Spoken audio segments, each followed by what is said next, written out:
오늘도 우리 샬롬으로 옆에 있는 친구들과 선생님께 인사해 보겠습니다. 샬롬, 샬롬.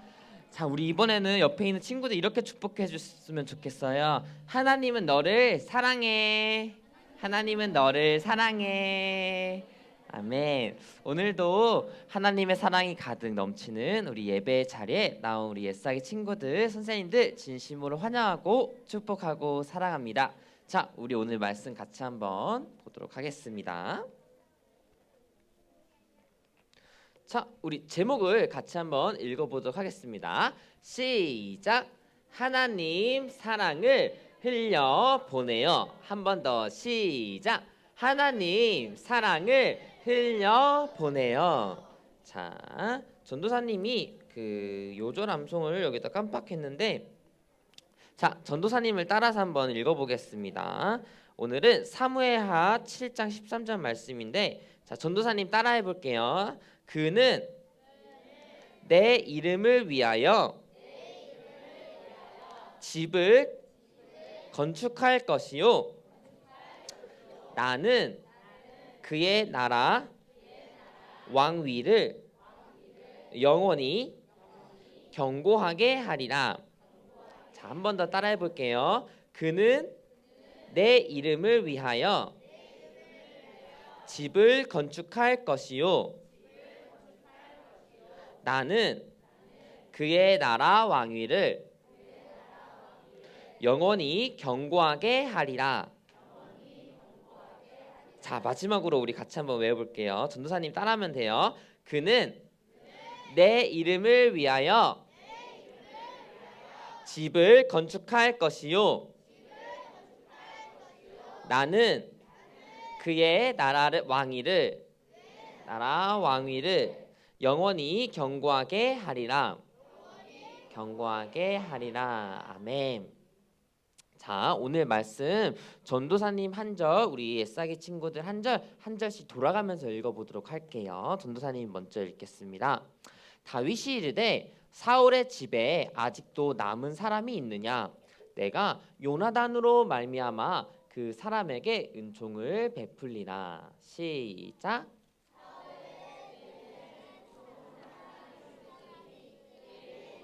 시바라.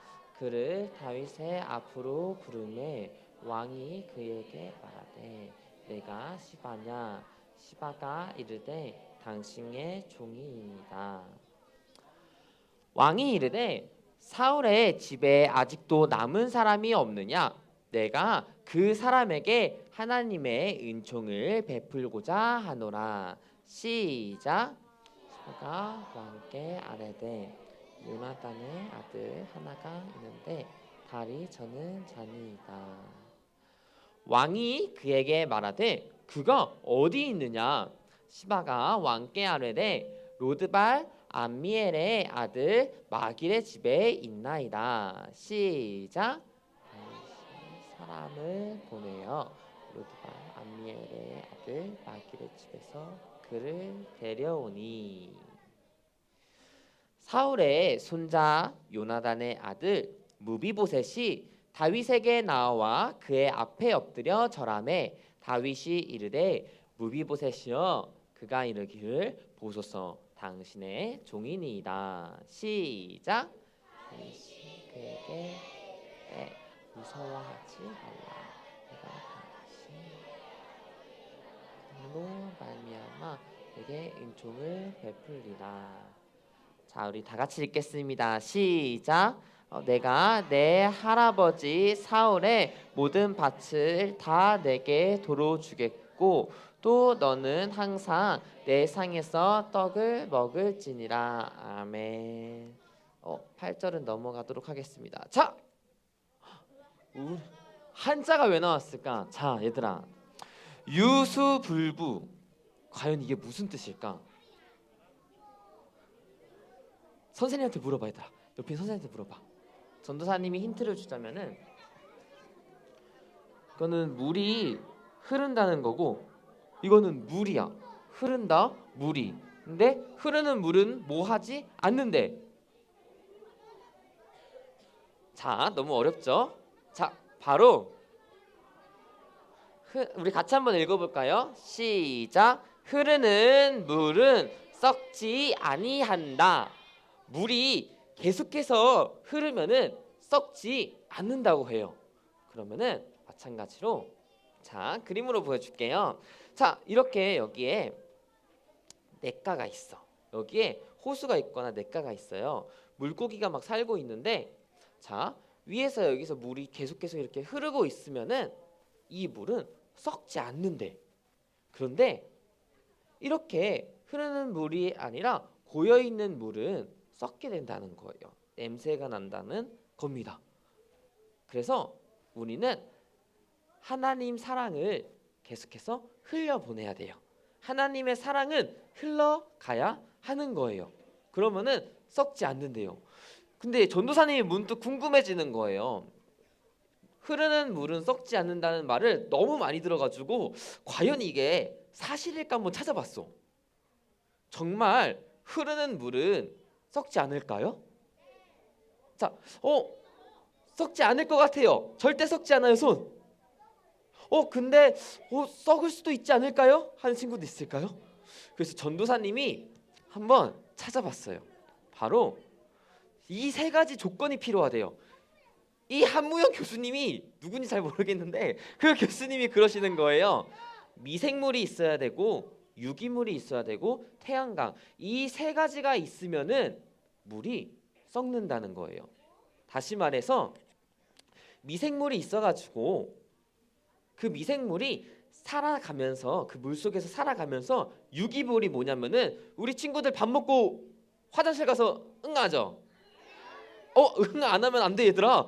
자 미생물도 밥을 먹고 응가를 하는 거야. 그럼 그 응가가 쌓이지. 거기에 햇볕이 계속 쬐면은 바로 물이 썩는다는 거예요. 또는 유기물이라고 하는 거는 왜 공장에서 열심히 일을 하고 나면은 노폐물이 아니지 폐기물이 나오거든요. 그 폐기물을 바로 물에다가 버리게 되면은 그 물은 흐른다고 하더라도 썩게 되는 거예요.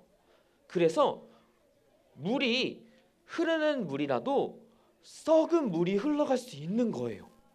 우리가 하나님의 사랑을 흘려보내야 된다고 말을 하는데 하나님의 사랑은 흘러가야 된다고 생각은 하는데 하나님의 사랑을 모른다고 하면은 올바른 하나님의 사랑이 흘러갈 수 있을까? 우리가 생각했을 때 하나님의 사랑은 무조건 다 용서를 해주는 거야. 무조건 다 눈을 감아주는 거야 라고 하면은 잘못된 것을 고쳐갈 수 있을까?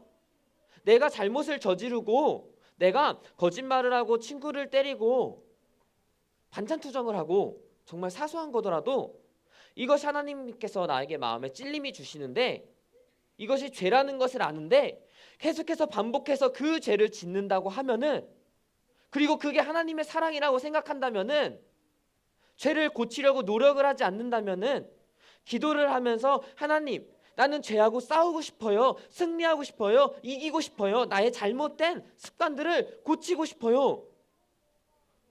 이렇게 죄와 싸워가는 모습이 없이 그냥 다 안아주고 덮어주는 것이 하나님의 사랑이라고 잘못된 생각을 가지고 있으면은 흘러가는 물이 썩을 수 있는 것처럼 썩은 물도 흘러갈 수 있는 것처럼 안 좋은 하나님의 사랑이 흘러가지 않을까요? 하나님의 사랑을 우리는 다 받았어요. 아멘입니까? 하나님은 우리 친구들을 사랑하세요. 전도사님이 항상 얘기했죠. 우리가 지금 이 자리에서 예배를 드리고 있는 것이 하나님께서는 우리를 사랑한다는 증거예요. 그런데 하나님의 사랑을 받은 사람은 하나님의 사랑을 흘려보낼 수밖에 없어요.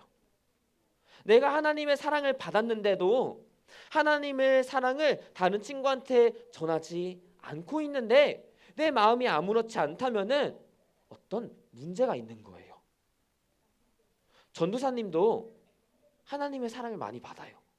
그런데 이 앞에 서가지고 하나님의 말씀을 선포하고 우리 친구들한테 가르쳐 주는데 그 마음 가운데 사랑이 없다면은 그냥 말씀을 습관적으로 그냥 이 자리에 섰으니까 전하는 거라면은 문제가 있는 거예요. 우리에게는 문제가 있을 수 있어요. 하나님의 사랑을 받았지만 그 사랑을 흘려보내지 않는, 혹은 흘려보내지 않아도 아무렇지 않은. 다윗은 하나님의 은혜를 많이 받았어요. 하나님의 사랑을 많이 받았어요. 그래서 우리가 아까 이야기에서도 봤듯이 다윗은 왕이 되는 과정 가운데 형통할 줄만 알았어요. 그런데 그는 정말로 형통했답니다. 하나님이 그를 항상 지켜주셨어요. 사울 왕은 다윗 왕을 죽이려고 했어요. 그런데 하나님께서는 어떠한 상황 속에서도 그를 지켜주셨답니다. 그가 왕이 될 때까지 보호해 주셨어요. 우리도 마찬가지예요. 이 이야기는 결국에는 구원을 보여줘요. 우리 또한 이렇게 도망 다닐 수밖에 없었어요. 우리 또한 잠을 잘 때 평안히 잠을 잘 수 없었어요. 왜? 죄 때문에. 우리의 힘으로는 죄의 문제를 해결할 수 없었어요. 다윗의 힘으로는 사울 왕을 쓰러뜨릴 수 없었어요. 다윗은 사울을 죽일 수 없었어요. 우리는 죄와 싸워서 이길 수 없었어요. 그런데 하나님께서 다윗을 건져내 준 것처럼 우리를 죄에서부터 건져내 주셨어요.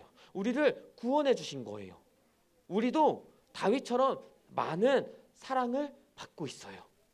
꼭 다윗처럼 왕이 되어서 많은 것을 누리지 않는다고 하더라도 우리에게 참된 생명을 주신 예수님을 만났다는 것은 엄청난 축복이고 하나님의 복이고 은혜를 받았다는 거예요. 사실 그거면 충분해요. 하나님이 나를 사랑하시는지 어떻게 알 수 있을까요? 성경은 정확하게 말하고 있어요. 예수님께서 우리가 죄인 되었을 때, 우리가 하나님의 원수가 되었을 때, 우리가 연약할 때 예수님께서 십자가에 못 박혀 죽으심으로 우리를 향하신 사랑이 확증이 되었다고요. 십자가에 못 박힌 예수님만 보더라도 우리는 하나님이 나를 사랑하는 것을 알아야 돼요. 깨달아야 돼요. 그래서 우리는 기도해야 돼요. 하나님, 내가 그 십자가를 바라볼 때마다 하나님의 사랑이 내 안에 흐르게 해주세요. 다윗은 사울 왕 앞에 나아갔어요. 아니, 왜 저한테 이러십니까? 다윗은 아무런 잘못을 하지 않았어요. 그저 하나님께 순종할 뿐이었어요. 그러나 사울은 끝까지 그의 말을 듣지 않고 그를 죽이려고 합니다. 그때 하나님께서 보내주신 사람이 있었어요. 바로 누굴까? 요나단이었어요. 요나단은 사울의 아들이었어요. 요나단은 다윗을 사랑했어요. 그래서 다윗이 잘못하지 않은 것을 너무나도 잘 알고 사울 왕이 잘못하고 있는 것을 너무너무 잘 알고 있어가지고 다윗한테 얘기를 해줘요. 내가 가서, 쉽게 말하면 내가 가서 우리 아빠한테 잘 얘기를 해볼게. 너는 잘못한 게 없으니까 내가 우리 아빠한테 가가지고 너가 잘못한 게 없는 것을 내가 다시 한번 말씀을 드릴게. 근데 만약에 우리 아빠가 계속해서 너를 죽인다고 하면은 내가 너한테 얘기를 해줄게. 그러면 그때 도망가. 그래서 결국 요나단도 아버지 앞에, 사울 왕 앞에 나아가요. 그리고 말합니다. 아버지, 사울 왕이시여, 다윗은 잘못한 게 없는데 왜 그러십니까? 결과가 뭔지 알아요, 얘들아? 사울 왕은 다시 한번 창을 들고 자기의 아들 또한 죽이려고 창을 던져요. 요나단은 확신을 했어요. 아, 다윗을 죽이겠구나. 그래서 다윗한테 나아가서 얘기를 합니다. 그때 약속 하나를 해요. 하나님께서 너의 모든 원수를 물리쳐 주시면은 은총을 베풀어 주거라. 너의 집에서 은총이 베풀어지는 것이 끊어지지 않게 해달라라고 약속을 했어요. 그래서 다윗은 왕이 되고 그 주변의 모든 국가를 하나님의 은총으로 무찌르고 승리한 다음에 바로 첫 번째 하는 것이 오늘의 시작이었어요. 사울의 집에 남은 자가 있느냐. 다윗은 왜 약속을 지켰을까요? 왜 요나단과의 약속을 지킬 수밖에 없었을까요? 어떤 사람들은, 이 성경책을 잘못 읽는 사람들은 요나단과 다윗이 서로를 사랑했다는 표현을 마치 동성애처럼 해석을 해요. 근데 그것은 옳은 해석이 아니에요. 요나단과 다윗이 나눈 사랑은 하나님 안에서 세워지는 사랑이고, 그들이 한 약속은 하나님 안에서 세운 언약이었어요. 다시 말해서 다윗이 요나단을 사랑해서 이 약속을 지킨 것도 맞지만, 그 이전에 하나님을 향한 사랑이 있었어요. 그 이전에 하나님의 말씀을 두려워하는 마음이 있었어요. 그래서 다윗은 요나단과의 약속을 하나님께서 주신 말씀으로 받아들이고 약속을 지킨 겁니다. 그러나 그 마음이 쉽진 않았을 것 같아요. 자기를 죽이려고 했던 사울의 남은 자손에게 사울의 땅을 주었고, 그에게 자신과 함께 식사를 할 수 있는 모든 것을 다 주셨어요. 다윗 왕은 진정으로 하나님을 사랑하고 있었어요. 그리고 그 사랑을 흘려보내기를 간절히 원했던 거예요. 자기가 받았던 하나님이 구원해 주신 그 은총을, 그 은혜를 다른 이들에게도 나누고 싶었던 거예요. 우리는 하나님에게 많은 사랑을 받아요. 그 사랑을 우리는 전해야 돼요. 근데 이건 사실 억지로 하지 않아도 돼요. 억지로 할 수가 없는 거예요. 우리가 해야 되는 거는 딱 한 가지밖에 없어요. 이 한 가지만 하면은 자연스럽게 하나님의 사랑을 전할 수밖에 없어요. 뭐냐면은 하나님의 사랑을 더 알아가는 거예요. 하나님의 사랑을, 하나님께서 나를 얼마나 사랑하신지 알면 알수록 그 사랑을 전하지 않고서는 살 수 없어요. 내가 정말로 전도를 하지 않고, 내가 정말로 교회에 와가지고 예배를 드리는데 아무런 생각이 들지 않고, 내 마음에 아무런 감정이 없다면은, 찬양을 하는데 아무런 즐거움이 없다면은 내가 정말로 하나님의 사랑을 아는지를 다시 한번 점검해 봐야 돼요. 다시 한번 확인해 봐야 돼요. 그 시작을 우리 함께 기도로 시작했으면 좋겠어요. 내가 하나님의 사랑을 알 수 있을까, 알 수 없을까 고민하고 의심하는 것이 아니라, 하나님, 나는 하나님의 사랑을 알고 싶어요. 여기 성경 말씀에 하나님께서 나를 사랑한다고 하잖아요. 우리는 찬양으로 고백해요. 하나님께서 나를 사랑한다고. 근데 하나님의 사랑을 잘 모르겠어요. 그렇지만 나는 하나님의 사랑을 알고 싶어요. 하나님의 사랑을, 나의 생명을 다해서 전할 때까지 하나님의 사랑을 알고 싶어요. 내가 학교 다니는 나의 친구들이 하나님의 사랑을 알 때까지 나는 하나님의 사랑을 전하고 싶어요. 내가 친구들의 손을 붙잡고 우리 같이 교회 가자 이끌고 올 수 있을 정도로 하나님의 사랑을 전하고 싶어요. 우리 엄마 아빠에게, 우리 가족에게 하나님의 사랑을 전하고 싶어요.